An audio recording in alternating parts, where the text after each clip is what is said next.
In this video, we'll go from a drawing to a fully glazed painting. Okay, I'm going to get into some glazing for this piece here. So I have a variety of colors that are all transparent. So this drawing and this grisaille layer that I've established is going to come through these transparent layers. Now, just a reminder with glazing, you're taking a little bit of the paint, just a little bit of the paint out with your brush. You're going to then take it to a portion, I have some magenta in this brush obviously. You're going to take it to a portion of the palette and you're going to spread it out, okay? Dab a little bit of your medium there, take it, spread it out. I'm not adding a ton of medium, but I want this paint to be thinned out on my brush. Okay, and then you can go and try it out on your painting. Now I'm thinking kind of the bottle that I have is sort of a warmer yellow. I might take a little bit of this. I'm gonna add a little bit of Indian yellow into here too. Actually, that was a little too much. Their Indian yellow is quite intense. This is Hansa yellow. This is Indian yellow, yellow ochre. I have this neon fire kind of orange from Gabka. That's a pretty exciting color. Okay, and you also, when you're spreading it out, you want to be able to see kind of does it feel like the palette white is sort of coming through? You're striving for transparency, okay? So I've spread this out. I'm now just going to take a little bit of this, and you want to start to get it on your painting surface. I'm gonna get a little bit more and also a little bit more medium onto my brush. Okay, and you want to work it into the surface. With glazing, it's thin, transparent passages, not kind of globs of paint, so different from direct painting. And you want that layer, what you've painted underneath or what you've drawn underneath, to come through. Okay, so just keep that in mind. I will eventually build up to some thicker layers of oil within this painting as well, but I want to start with my thin passages, my glazes first, and then I will work up to my thick passages. For the sake of the integrity of your painting, you want to, with oil at least, you want to work thin to thick. The idea there is that with oil paint, your thin layers are going to dry faster, right? Thick layers can take quite a long time to really dry all the way through. So you don't ever want to have like a really thick portion of paint and then be painting thinly on top of it, because that really thick passage, unless you've really given it enough time to really fully dry, that really thick passage can still be kind of wet underneath. And what happens if you put a really thin layer over a thick layer that isn't dry completely is that your painting is going to crack, which is usually not the effect that, we're striving for. Usually not. I mean, there can be ways of intentionally doing that, but you don't want to unintentionally do it, okay? All right, so I'm going to be adding these thin passages. Now I can also, I have one of my favorite brushes, which is this little mop brush from Trekell, and you can take this, and I don't have any paint. I haven't loaded this brush with paint at all. I'm just using it to work the pigment that I already put down into the surface. Okay, so that's kind of a refresher on the process. I'm going to be going and doing that all through my kitty Findlay, through parts of this background. And then back here with the red, I'm eventually going to be adding in some blues, but I'm going to do that in a more kind of direct painting way. Before I go into some direct painting though, I want to glaze all the areas that I want to glaze. All right. As you glaze, it's important to keep your paint thin. I'm thinning out my paint on my palette first and making sure it is thin on my brush. But I'm not relying on adding a bunch of medium to thin it down. Rather, I'm really smearing that paint across the surface. All right, guys, so I'm adding some of these oranges. Now, Findlay is more kind of orange and then gray, or not gray, white. Now, I'm putting some like kind of purples and warm yellows. I am going to go back into these lights later and kind of bump back up some of the lights, but I wanted sort of a flickering different colors happening, going kind of between this more kind of yellow ochre sort of color, really thin down, and then a purple. The purple I'm using is ultramarine violet. And a lot of what I'm mixing in here is a combination of that yellow ochre and ultramarine violet.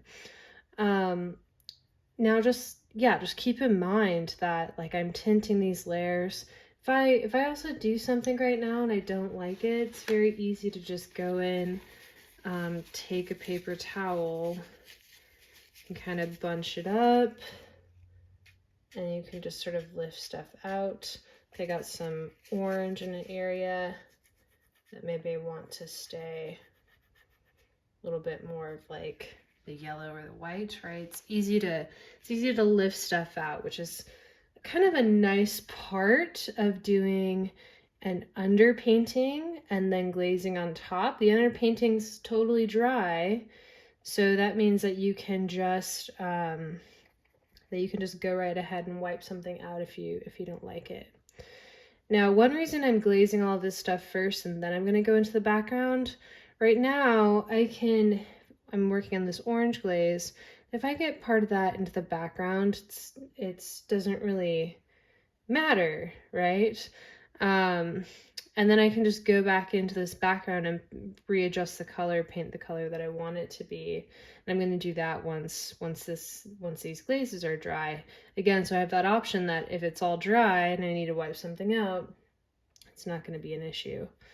So you do want to kind of strategize, think about what things you want to work on first. I'm going to establish all of these glazes, and then I'm going to turn this red background color to blue, and I'll let little parts of the red flicker through. And then kind of last stages, I'll go back in and reestablish some of my lighter areas in thicker paint. I'm continuing to glaze my painting here. Now remember, glazing is all about transparent layers of color over your drawing or grisaille surface, and you're letting that show the value for now. I am going to add light later, but I'm right now just going to be working in these transparent layers, and if I don't like something, I can easily wipe that away. That's kind of the really nice aspect of glazing, is that it's very workable. So I've done quite a bit of glazing. I'm going in with this very intense neon orange that I absolutely love. And I'm just kind of putting little hints of it, like I did some in the ears here, that just have this like super intense chroma that I love. So play around with your colors, and I mean, remember to like keep it thin. If you're working, I do recommend working with transparent colors. Don't try to glaze with something opaque. It's gonna end up covering your drawing and stuff. But yeah, kind of play with your colors. I'm using my reference, but I'm obviously really deviating from it too, and I'm just having a moment where I'm also just sort of experimenting with the colors here too. Before I decide to move on to something like my background, which I want to be a series of blues, I want to make sure all the parts of this first portion of my painting that I want to glaze are glazed. I'm going to glaze Findlay, the bottle, these little background elements that are in grayscale, and I want to allow those this glazing layer to then dry before I decide to get into my background. If I allow that to dry and then I go into my background, if I need to wipe anything away, I can easily do that. And that's kind of the position that you want to be in with glazing, giving yourself the option of wiping out, editing things if you need to. Okay, I wanted to do a close-up on this little glazing section, just so that you all can like get a sense as you're going how to approach this. So I'm putting that pigment into the area, not very much pigment at all, and now I'm actually just trying to wipe off any excess pigment off my brush, and then I'm coming over and raking over the surface. And what you really want to look for, you did this under painting and drawing, you want to rake over that surface and make sure that the parts of that drawing, the shadow, light, texture, lines that you described, that those are coming through. And if it's not coming through, if the paint layer that you put down is really obscuring it, that's telling you that it's too thick and that you need to thin it down more. And so part of that is you're not putting a ton of paint on the surface. You want to make sure that you spread out your paint on your palette first so that it's the paint is nice and thin on your brush. And then also you're going back in, wiping off your brush, coming back in with a cleaned off brush just to manipulate that paint and kind of get it to sink into the surface. Okay, so make sure that your underpainting, your drawing is rising through. That's telling you that you're doing a successful glaze. Now, if the color is not quite what you want in terms of intensity, you can always glaze more. So just keep that in mind too. So, as I'm sure you can already tell, glazing takes a while. It can be pretty time intensive, but try to be patient. Take it a layer at a time. Finish up your first glazing layers and let those dry before you decide to proceed to something like the background. So here I'm finishing my first layers, and I'll be getting into the background a day or two later once those glazes are dry to the touch. I'm ready to change this red background. I'm going to leave some little parts of it, but I'm going to be putting in more of a blue gradient behind my kitty Findlay. These areas that I have glazed are now dry. The background, I'm going to do direct painting, and I've mixed out a blue value scale from just ultramarine blue and white. So this is ultramarine blue with a little bit of white. I'm adding more white to get it lighter. So I'm going to add those kind of gradients back in here. Now it's important that these parts that I had already painted, the glazed portions, are now dry, so that as I go into this background, if there's part of it that I paint over accidentally I don't like, I can wipe that out without worrying about those paint layers merging together. So I'm going to paint in this background blue, then going to let that background dry. Ultramarine blue dries quickly, so that shouldn't take long. And then I can go back into parts of the painting here that I want to adjust a little bit, like adding in a little bit of kind of thicker sections and even intensifying some of the colors a little bit more. I'm now going to be painting my background, and it's going to be directly painted, which means I have pre-mixed my values, a little value scale of blue. I'm not going to glaze over this red, because if I glaze with blue over red, it's just going to give me a brownish purple. So instead, I am directly painting and getting a variety of values.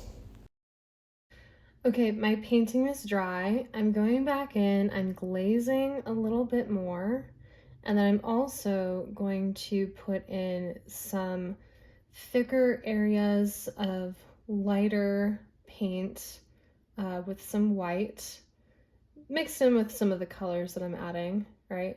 I'm going to do that in some of these areas where I want to heighten the light a little bit.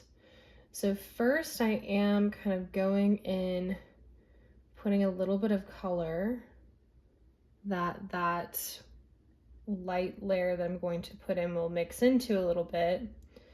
But I want that, ultimately what I'll want with that thicker white paint is that it's creating more contrast, that it's showing another kind of way of putting paint down onto this surface.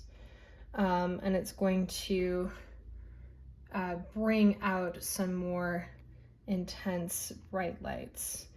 So I'm gonna do that in a little section so you can kind of see how I'm approaching it. All right, let's lift up, show you my palette again here. Okay, so these are some of the glazes that I've been doing. This is with yellow ochre, and I have this ultramarine violet, okay? And now I'm just gonna take a little bit more yellow ochre over here. I'm gonna put that down. I'm keeping this relatively thin, okay? And then I'm gonna come over here, and I'm gonna get some of this titanium white, okay? And get that into here a little bit. And get even more white onto my brush here. And so it's kind of a white that feels kind of based within this mixture that I've been working in. And the paint is thicker on my brush. Okay, so now I can go in with this, and I'm not doing this everywhere. I'm just going to kind of bring it out on the edges where I want that light to sing a little bit brighter. Okay, so that's kind of part of my approach. I'm gonna switch to the time lapse now, and then we'll kind of wrap it up at the end here. All right, I'm in the final stretch of my painting. I'm lightly reglazing first, and then I'm going in and reestablishing my lights in this painting in a thicker paint layer. Lightly reglazing gives that light layer something to glide across, so it's going to be smoothly added to the surface. If I go over something completely dry, it's going to get a rougher texture. And here is the completed painting. What I really like about this process is that I both get the feeling of a painting and a drawing, so you can see those drawn layers in this close-up.